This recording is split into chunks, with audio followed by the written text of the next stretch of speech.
these guys are allowed to change the cards in their classes that they've chosen in between games. So yeah, if you've seen something from your opponent and it was something quite as aggressive as Face Hunter, maybe you make a consideration. You know, look at what happened last match, for instance. We saw 3 very minion-based aggressive strategies, and they weren't resilient minions.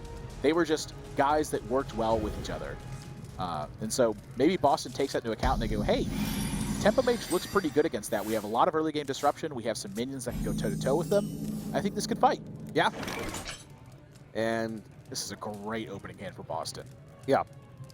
This is one of the strongest ones I think you can have. Also a great opening hand for George Mason, though. It definitely is, but here's what's happening. Is nothing. Shielded Minibot in Muster for Battle, they're great cards, but they don't line up versus well against Flame Waker and cheap spells.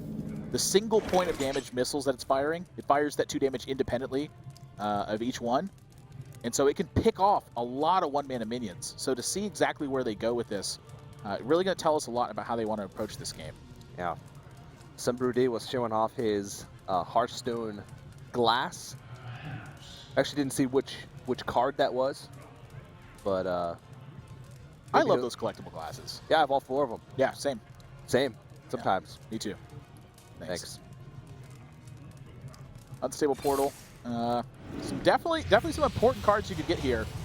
And I think Defender of Argus is one of them. Like here's the thing. Defender of Argus at 4 mana, great card. If you could discount this guy for a later turn, yeah, you were looking at some massive turnaround. I think you can say that for just about anything. Dr. Boom, great card. For 4 mana? Well, it's a different, Dr. Boom's a different kind of threat where you see it and you go, wow, that's bad for me. But a 1-mana Defender of Argus, you look at it and you go, whoa, I was not prepared for this immediate board impact that changes the state of the board. That's really the kind of what I'm looking forward to with this.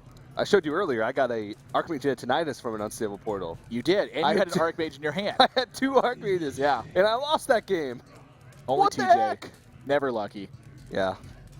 Boston, though, they do have to face down 5 points of damage right away. And so Spellslinger going to be the start of fighting back against this board, but in the meantime, they are going to be taking some damage. Savagery, well, you know, here's the thing. That will trigger missiles from the Flame Waker. Yeah, it'll give you 2 missiles, but that's basically all it does. It's like a weaker Arcane Missiles. Yeah. George Mason going to make use of this Inner Rage they picked up right away. They're going to be able to take out this Spellslinger, add Piloted Shredder to the board, and suddenly their assault is looking very scary. Yeah, but, I mean, Boston does have Flame Waker, Coin, Frostbolt for the Piloted Shredder. Yeah.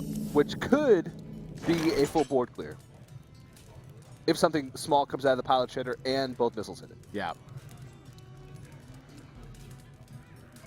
Which they actually they can't. It is after you cast a spell, yeah, so it will drop prior to those missiles getting launched. So Flame Waker, I think Flame Waker Coin Frostbolt is really your only play in this position. Turn 5 is, I think, one of the weakest turns for Paladin at this point. It's like lowest ever bust usually. Yeah, and so you know, maybe Blessing of Kings too, but this is really an important one here. So that's like best case scenario right there. They got some pretty good rolls on that one. I think they're happy with that. And again, George Mason, this is really a turn where they have to figure out what they want to do. And given that Flame Waker is so powerful and so scary, I look at this hand and I wonder, can they get away without consecrating? And they think the answer is yes. Their instinct is to go with Haunted Creeper. But Flame Waker's scary. You leave that guy around for a turn, some very dangerous things can happen. Yeah. It is tough for Tempo Mages to deal with big Mysterious Challenger boards without expending a lot of resources.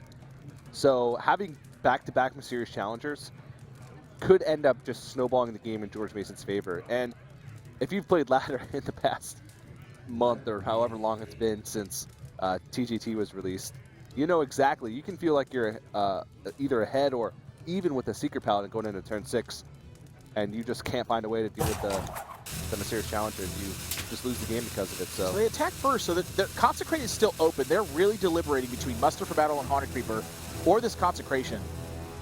And it really just depends on how scary they think this Flame Waker is. And disrespecting this card can be very dangerous, but that's what they're going to do. Yeah, and I mean, they're sort of diversifying their board. So even if this Muster for Battle does get picked off, they missed a point of damage with that Master Swordsmith as well. Didn't attack in. Yep, they didn't have the time to attack with it towards the end. And so Boston University, this is their chance to perhaps capitalize on this board position. Double Sorcerer's Apprentice. This was almost the trap, though. Mirror Entity. I mean, this was basically the trap for them, was this situation. Yeah, they're looking at that the defender of Argus to get the rest of this job done. So Savagery, they're going to hope this picks off 2 more of these minions and then defender of Argus back behind this. But either way, George Mason is going to be left. They're going to be the animation for do 0. anything. That's great. They're going to be left with a couple minions here, and this consecration can basically take out this entire board. Yeah, and then Boston's left with no cards, and all of a sudden George Mason, they do have to find something to play into. Well, that works. Yep. That's actually perfect. Yeah, consecration is going to wipe out this entire board with these 1/1s and this Lights Justice. Boston. Oh, bad. That feels bad. And they took care of the Mirror Entity too, so now Mysterious Challenger is wide open.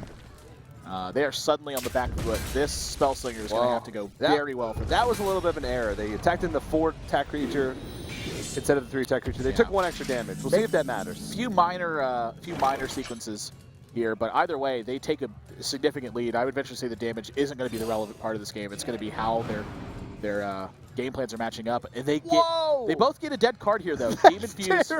Demon Fuse can only be used on demon minions, and Blade Flurry, they gotta have a weapon for that. So unless there's a Blingtron in here, it's not getting active anytime soon. Yeah. But here's the big story of the game. George Mason has Mysterious Challenger, and Boston has no way to answer it at the moment. I think this game is done, TJ. Yeah, those Mysterious Challengers can get going really quickly, and once you play that Mysterious Challenger, you can just let your opponent do the trading. You don't even care at that point. Mirror Image could buy them some time, but I mean, it's just going to be tough. Yeah, Repentance first. Pretty inconsequential on the Sorcerer's Apprentice. They do get the Mirror Image and the Azure Drake to go with it. But I think they might be facing down a little bit too much damage. Mirror Image does buy them some valuable time here. But even now, they're not going to choose to attack. So trying to soak up just as much time as they can, hope that they can find the right answers to this board state. Yeah. And if, Boston University can pick up like a fireball, they can win next time. That's true, too. I mean, they can't just win on the counter assault. Yeah. So 20 health is, with an Azure Drake on the board, is not really something you can be too comfortable with. So, well, actually, George Mason can clear off this Sorcerer's Apprentice, either with the juggle or with the weapon. So that would eliminate the possibility of them dying. So, yeah. They're going to play as safe as they possibly can. Yeah, which is smart. Yep, I like this so much, considering that you have the reload with the other Mysterious Challenger. Plus, you're just the one with the dominant board presence at the moment. It's difficult for your opponent to really climb out of a situation like this, especially considering they have to go through a noble sacrifice. They have to go through a redemption. There's still the avenge on that paladin side. The secret. And then once they get through that, whole nother wave. Yep. It's just this game was a battle of resources, and George Mason really took the lead on that Consecrate turn. Yeah, and this is sort of a prime example of the things that can go wrong, even if you have a really good curve as Temple Mage against Secret Paladin. You can just get overpowered. You have to use a lot of resources to clear off the board, and you feel like you spend the whole game playing defensively. You never get a chance to go on the aggressive, and that's ultimately the downfall for Temple Mage against any matchup. So it's pretty rough. I'm still considering how to divide this damage up. It's just looking tough either way. Either way, they need to hurry up. These animations do take time. Arcane Missiles can feel like an eternity when that rope is burning. You're like, oh my gosh, just go faster. You got to go through the secret animations too, and those are poor rolls on that. Yeah, I don't think they have the time to really fight through this in the way they want to. We're going to see what ended up coming of this. Wow, they couldn't get the ping off on that 6-1 in time. That guy stayed in play. Yikes. Yep. This is the importance of that's lethal on board. It's the importance of being decisive in these situations. And George Mason University, all smiles across the board. That was unfortunate timing for them. Smiles and giggles. Oh, wow. Well, I'm sorry, Medivh, but there is something that can stop you. It's called 8 5s, 6 1s, and your guy dying, another redemption, and then the true silver champion crashing in. Yeah, and with that, George Mason is going to take a pretty quick 2-0 lead in the series. Yeah, Boston still smiles across the board, though. Good sports for them, but again, the aggression from George Mason, in game 1 it was super close, but this game number 2 was a very decisive victory for them.